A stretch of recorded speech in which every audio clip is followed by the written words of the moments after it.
नमामि गंगे संगम प्रयागराज। महाकुंभ में हर दिन करोड़ों की संख्या में लोग आस्था की डुबकी लगा रहे हैं, अपने कर्मों को गंगा के पावन जल से पवित्र कर रहे हैं। कहते हैं गंगा तन को धोती है, मन को नहीं। लेकिन आशा के दीप मन की माला को अपनी गोद में समाती हुई गंगा तन को धोते धोते अगर खुद मैली हो जाए तो गंगा और गंगा से जिंदगी पाने वाले करोड़ों लोगों की यही फिक्र अब सरकार की फिक्र बन गई है। माँ गंगा की रगों में बहते अमृत धार शुद्ध और अविरल बनी रहे, इसके लिए केंद्र सरकार ने नमामि गंगे परियोजना की शुरुआत की है। नमामि गंगे भारत सरकार द्वारा शुरू की गई अति महत्वाकांक्षी और दूरगामी परियोजना है। उद्देश्य है जीवनदायिनी गंगा की निर्मलता को बरकरार रखना।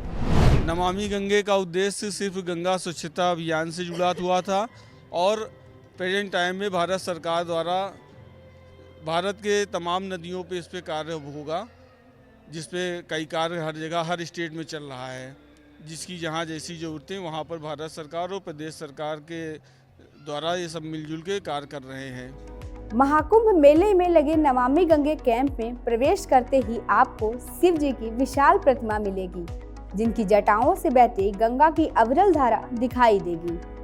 नमामि गंगे परियोजना के तहत विलुप्त हो रहे जलीय वनस्पति को भी संरक्षित किया जा रहा है, जो इंसानी लालच की भेंट चढ़ते जा रहे हैं और निकट भविष्य में इनके खत्म होने की संभावना भी है। नमामि गंगे परियोजना द्वारा किए जा रहे कार्यों को ही यहाँ आयोजित प्रदर्शनी में मिनिएचर मॉडल के जरिए समझाया जा रहा है। मुझे बताते हुए बहुत ही हर्ष और खुशी हो रही है कि भारतीय सेना का टेरिटोरियल यूनिट एक ऐसी है जो भारत में पहली है जो गंगा के लिए काम कर रही है। रक्षा मंत्रालय ने जल शक्ति मंत्रालय को यह टास्क दिया था कि आपको गंगा रिजुवनेशन के लिए आर्मी यूनिट की आवश्यकता है, तो उन्होंने गंगा टास्क फोर्स के नाम से हमारी यह यूनिट को दिया हुआ है। डॉल्फिन, मगरमच्छ जैसे अन्य लुप्त प्रायः जलीय जीव फिर से गंगा में निर्बाध रूप से विचरण कर सके, ऐसा भी प्रयास किया जा रहा है। देखिए, पिछले 10 वर्षों में राष्ट्रीय स्वच्छ गंगा मिशन नमामि गंगे के जितने भी सहयोगी संस्थाएं रही हैं, स्टेक होल्डर्स रहे हैं, उनमें सिफरी का एक महत्वपूर्ण स्थान है, क्योंकि गंगा के अंदर जो भी जलीय जीव हैं, डॉल्फिन हो गई, मछली हो गई, कछुए हो गए, घड़ियाल हो गए, उनमें मछलियों का होना एक सबसे महत्वपूर्ण विषय है और उनके संरक्षण की जिम्मेदारी भी हमारी है। नमामि गंगे प्रोजेक्ट में वाराणसी के घाटों का एक छोटा सा लेकिन बेहद खूबसूरत स्ट्रक्चर दिखाया गया है।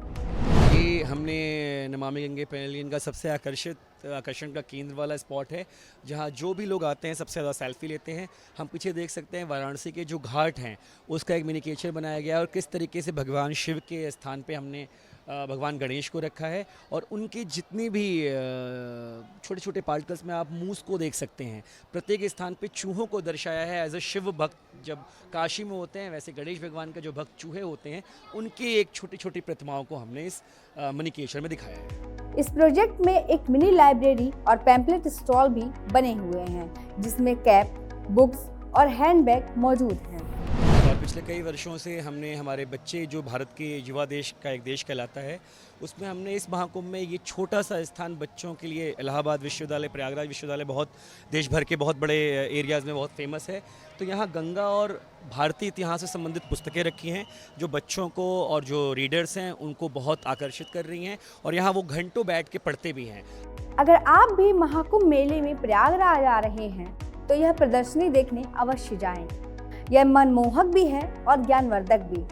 कैमरा पर्सन स्वस्तिका के साथ मैं पूजा, महाकुंभ प्रयागराज।